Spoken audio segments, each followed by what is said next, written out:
اللہ الرحمن الرحیم۔ السلام علیکم ورحمۃ اللہ وبرکاتہ۔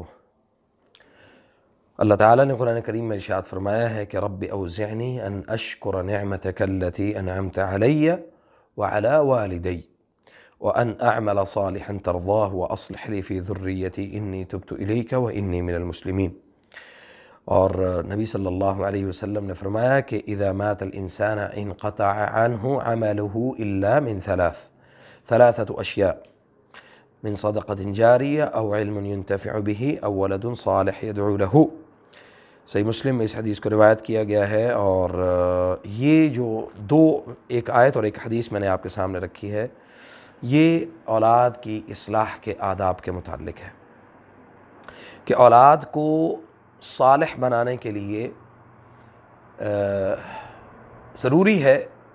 کہ باپ کا صالح ہونا۔ اگر باپ صالح ہوگا تو اولاد بھی انشاءاللہ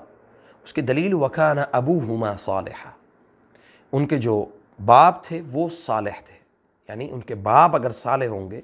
تو اپنی اولاد کو وہ یقیناً ان پر تربیت کریں گے۔ اور اسی طرح اس آیت میں یہ فرمایا کہ وَأَنْ أَعْمَلَ صَالِحًا، اور یہ کہ وہ نیک عمل کریں۔ نیک عمل کے لیے ضروری ہے کہ ان کو نیک عمل کی تربیت دی جائے۔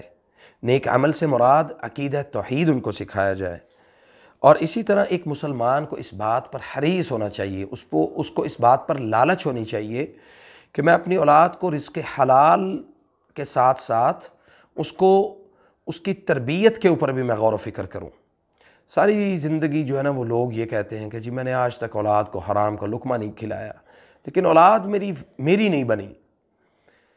یہ پچھلے دنوں میں نے ایک سوشل میڈیا پہ ایک کلپ بھی دیکھا ہے، تو وہ ایک ہندو کا، لیکن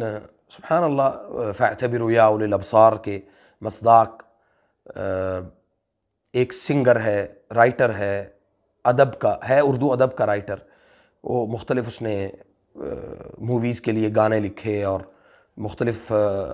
جو مشاعرے تھے اس میں جا کے اس نے اردو ادب کے بہت ساری چیزیں اس نے بیان کی۔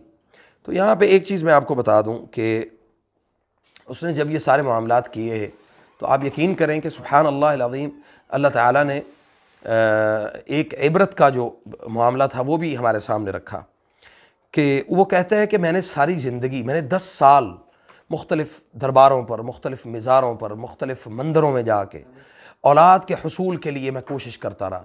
کہ جی مجھے اولاد ہو جائے، مجھے اولاد ہو جائے۔ 10 سال کی محنت کے بعد سبحان اللہ اولاد تو اسے اللہ نے عطا کی، لیکن اس کا چونکہ وہ ہندو تھا، اس کا عقیدہ یہ تھا کہ مجھے کسی مندر، کسی بابا، کسی باوا نے مجھے اولاد عطا کی ہے۔ خیر اس کو اولاد تو مل گئی، اس نے اولاد کو ساری زندگی بڑی محبت اور بڑے لاڑ کے ساتھ اس نے اپنے قریب بھی کیا، لیکن آپ عبرت دیکھیں، عبرت سبحان اللہ العظیم، کہ اس کی اولاد 10 سال یعنی شادی کے 10 سال کے بعد اس نے اپنے بیٹے کی بہت یعنی اس نے اپنے بیٹے کو 250 کروڑ یعنی 250 کروڑ دنیا کے اموال جمع کر کے اس کو دے دیے، لیکن سبحان اللہ العظیم یہ ایک اولاد کا قصہ ہے۔ اس کی بیوی اور اس کے بیٹے نے، یعنی ایک بہو اور بیٹا، دونوں نے ٹرین کے آگے آ کے خودکشی کر لی، اور وہ جان سے ہاتھ دھو بیٹھے، اور بڑھاپے میں اپنے باپ کو صدمہ دے گئے۔ اب وہ صدمہ، اور وہ جو بچی تھی وہ بچی بچ گئی، سبحان اللہ۔ بات صرف یہ ہے کہ ہم نے اپنی اولاد کو اپنے بڑھاپے کے لیے کیا دیا ہے۔ ہم اپنی اولاد کو یہ دے رہے ہیں جی آپ کوٹھیاں، گاڑیاں، بنگلے، اور جناب عزت، شہرت، دولت کما کے سب کچھ کر لو، لیکن میں اپنی اولاد کے لیے، آپ اپنی اولاد کے لیے، یعنی جو آپ انویسٹمنٹ کر رہے ہیں ان کے بڑھاپے، اپنے بڑھاپے کے لیے وہ آپ کیا کر رہے ہیں؟ اگر تو آپ ان کو یہ تربیت دے رہے ہیں کہ وَأَنْ أَعْمَلَ صَالِحًا تَرْضَاهُ وَأَصْلِحْ لِي فِي ذُرِّيَّتِي، یعنی اللہ ان کی میری بھی اصلاح کر، اور یہ اصلاح میری اولاد میں بھی منتقل کر دے۔ تو سبحان اللہ، اور پھر ان اشکر نعمتک، یہ ہے اصل شکر اپنی اس نعمت کا۔ اولاد کا حصول کوئی مشکل کام نہیں ہے، اولاد کو اللہ کے اس رستے کی طرف چلا دینا یہ اصل کام ہے۔ تو اس بات کو یاد رکھیں کہ نبی صلی اللہ علیہ وسلم نے فرمایا کہ کلکم راع وکلکم مسئول عن رعیتہ، تم میں سے ہر ایک رعایا ہے، ہر ایک مسئول ہے، یعنی اللہ کے ہاں جواب دہ ہے۔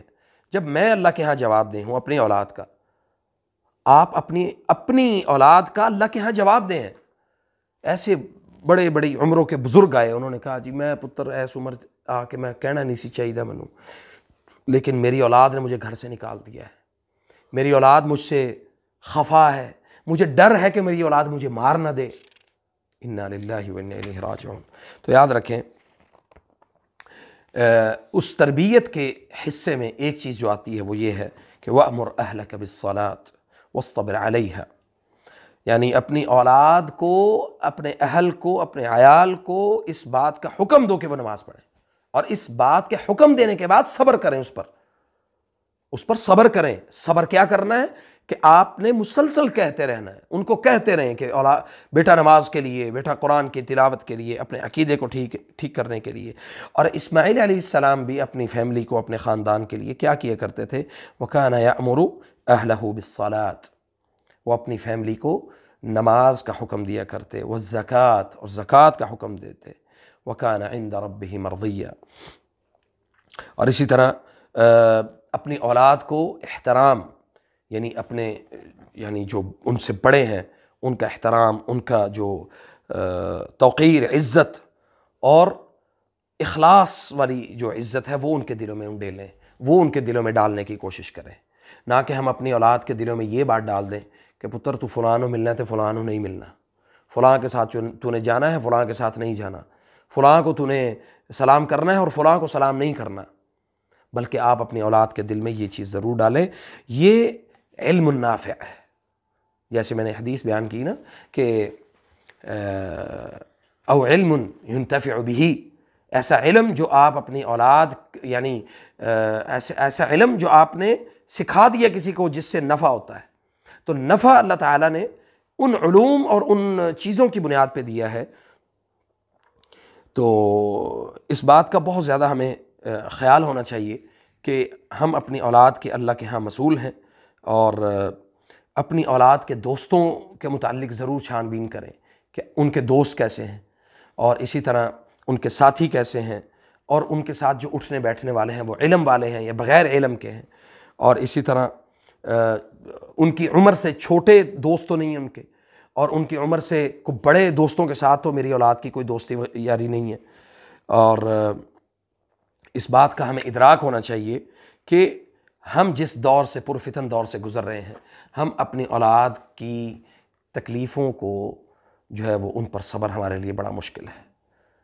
لوگوں کے جو صبر کے پیمانے ہیں وہ لبریز ہو چکے ہیں، لوگ تکلیف میں ہیں۔ اس لیے اللہ تعالیٰ سے یہ دعا کریں کہ اللہ تعالیٰ اپنی یعنی ہماری جو اولادیں ہیں اللہ تعالیٰ ان کی اصلاح فرمائے۔ اور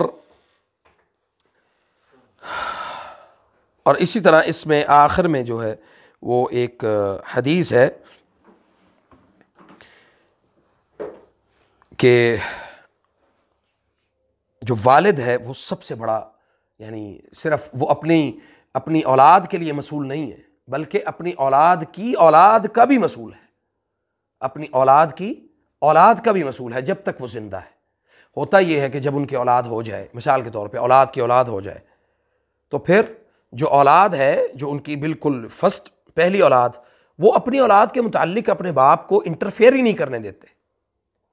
ان کو یہ بات، ان کو یہ پہچان ہونے ہی نہیں دیتے۔ تو یاد رکھیں کہ جب آپ اپنی اولاد کو یہ چیز سکھائیں گے نہیں کہ بھئی آپ کے اوپر، یعنی ایک تو اللہ نے مجھے آپ کا مسئول بنایا ہے، اس سے اوپر بھی ایک مسئول ہے، وہ ہمارے والد محترم ہیں، ہماری والدہ ہیں، جو بڑے ہیں، آپ ان کو ان کا وہ مقام، اپنی اولاد کو ان کو باور کروائیں، ان کو سکھائیں، اور پھر ایک پرامن معاشرے کی گارنٹی انشاءاللہ میں آپ کو دیتا ہوں۔ فجزاکم اللہ خیر۔ السلام علیکم ورحمۃ اللہ وبرکاتہ۔